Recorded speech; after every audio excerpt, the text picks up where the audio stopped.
മാധ്യമം podcast. Editorial 2025 December 23 ചൊവ്വ.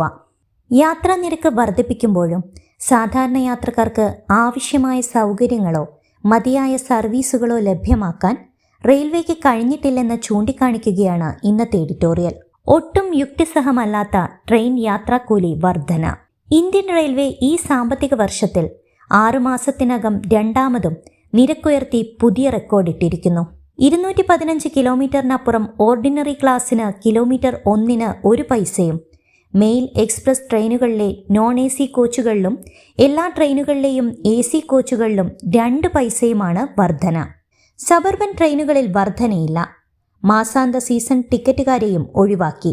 കഴിഞ്ഞ ജൂലൈയിൽ നിരക്ക് വർദ്ധിപ്പിച്ച റെയിൽവേ പാർലമെന്റിന്റെ ബജറ്റ് സെഷൻ തുടങ്ങും മുമ്പെയാണ് അധിക ബാധ്യത ചുമത്തിയിരിക്കുന്നത്.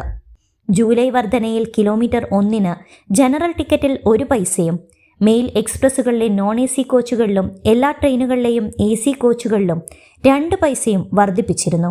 വർദ്ധിച്ച ചെലവിനനുസൃതമായി യുക്തിസഹമാക്കാനാണ് ചാർജ് വർധനയെന്നാണ് മോദി സർക്കാരിന്റെ ന്യായം. കഴിഞ്ഞ പതിറ്റാണ്ടിൽ റെയിൽവേ ശൃംഖല കൂടുതൽ വികസിച്ചതും ട്രെയിനുകളുടെ എണ്ണം വർദ്ധിച്ചതും റെയിൽവേ നടത്തിപ്പും സുരക്ഷയും മെച്ചപ്പെടുത്തിയതും മനുഷ്യവിഭവശേഷിയിൽ വലിയ വർധനയുണ്ടാക്കിയെന്നും തന്മൂലമുള്ള സാമ്പത്തിക ബാധ്യത നേരിടാൻ ചാർജ് വർധനയല്ലാതെ വഴിയില്ലെന്നുമാണ് അധികൃതരുടെ വിശദീകരണം.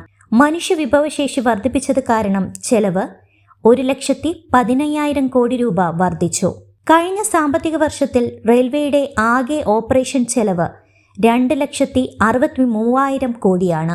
ഈ ചിലവ് നേരിടാൻ ചരക്കുകടത്ത് വർദ്ധിപ്പിച്ചും യാത്രാനിരക്ക് യുക്തിസഹമാക്കുകയുമാണ് റെയിൽവേ കണ്ടെത്തിയ പരിഹാരം. ലോകത്ത് ഏറ്റവും കൂടുതൽ ചരക്കുകടത്തുള്ള രണ്ടാമത്തെ റെയിൽവേയാണ് ഇന്ത്യയുടേത്. തീവ്ര ദേശീയത വാക്കുകളിൽ കുത്തിനിറയ്ക്കുന്ന നരേന്ദ്രമോദി സർക്കാരും ഭരണരംഗത്തെ പരിഷ്കാരങ്ങളിൽ മുതലാളിത്ത പാതയിലാണ് നീങ്ങുന്നത് എന്നതിൻ്റെ ഉദാഹരണങ്ങളിലൊന്നു മാത്രമാണ് റെയിൽവേയിൽ അടിക്കടി നടത്തുന്ന പരിഷ്കാരങ്ങൾ. ഒരൊറ്റ സാമ്പത്തിക വർഷം 2 തവണ നിരക്ക് വർദ്ധിപ്പിക്കുന്നത് ജനത്തിന് വിചിത്രമായി തോന്നാമെങ്കിലും BJPയുടെ ഫാസിസ്റ്റ് ഭരണരീതി വെച്ചു നോക്കുമ്പോൾ അതിൽ അത്ഭുതമില്ല. ജനങ്ങൾക്ക് സേവനങ്ങൾ സൗജന്യമായും സൗജന്യ നിരക്കിലും ലഭ്യമാക്കുക എന്നതാണ് രാജ്യഭരണത്തിന്റെ മുഖ്യ ചുമതലയെന്ന് മനസ്സിലാക്കുന്ന ജനാധിപത്യ ക്ഷേമ രാഷ്ട്ര സർക്കാരാണ് ഇന്ത്യയിലേത് എന്നാണ് വെപ്പ്. അതിനെ എന്തു പേരിട്ട് വിളിച്ചാലും. എന്നാൽ അതിൽ നിന്ന് കുതറി സർവ്വമേഖലയിലും മുതലാളിത്ത താൽപ്പര്യങ്ങൾക്കനുസൃതമായി രാജ്യത്തിന്റെ വികസന രൂപരേഖ മാറ്റിപ്പണിയുന്നതിലാണ് കുറച്ചു കാലമായി രാജ്യം ഭരിക്കുന്നവരുടെ ശ്രദ്ധ. കോളനി വാഴ്ചയുടെ അടയാളങ്ങൾ മായ്ക്കുന്നതിന്റെ മേനി നടിക്കാറുണ്ട് പ്രധാനമന്ത്രി മുതൽ പേർ. എന്നാൽ പുത്തൻ കോളനി വാഴ്ചക്കാരായ ആഗോള മൂലധന ശക്തികൾക്ക് കോലം കെട്ടു വഴങ്ങുകയും അവരുടെ ഘടനാപരമായ പരിഷ്കാരങ്ങളിൽ ഭരണം ഉടച്ചുവാർക്കുകയുമാണ് BJP സർക്കാർ ചെയ്യുന്നത്. ജനങ്ങൾക്ക് സുരക്ഷിതവും ചെലവ് കുറഞ്ഞതുമായ സൗകര്യമൊരുക്കുന്ന റെയിൽവേ സംവിധാനത്തിൽ കഴിഞ്ഞ ഏതാനും വർഷങ്ങളായി മോദി സർക്കാർ നടത്തുന്ന പരിഷ്കാരങ്ങളെല്ലാം വൻകിടക്കാരെ സഹായിക്കുന്നതും സാധാരണ യാത്രക്കാരെ വഹിയാഭാരം ചുമപ്പിക്കുന്നതുമായി തീർന്നത് അങ്ങനെയാണ്. റെയിൽവേ ബജറ്റിനെ പൊതു ബജറ്റിന്റെ ഭാഗമാക്കി മാറ്റുകയാണ് മോദി സർക്കാർ ആദ്യം ചെയ്തത്. അതിനു പറഞ്ഞ കാരണം റെയിൽവേയുടെ നഷ്ടവും അത് സമ്പദ്ഘടനയ്ക്ക് ഏൽപ്പിക്കുന്ന ആഘാതവുമാണ്. റെയിൽവേയുടെ നഷ്ടങ്ങളുടെ പ്രധാന കാരണമായി കണ്ടെത്തിയതാകട്ടെ കുറഞ്ഞ ചാർജ് അടക്കമുള്ള ജനപ്രിയ നടപടികളും.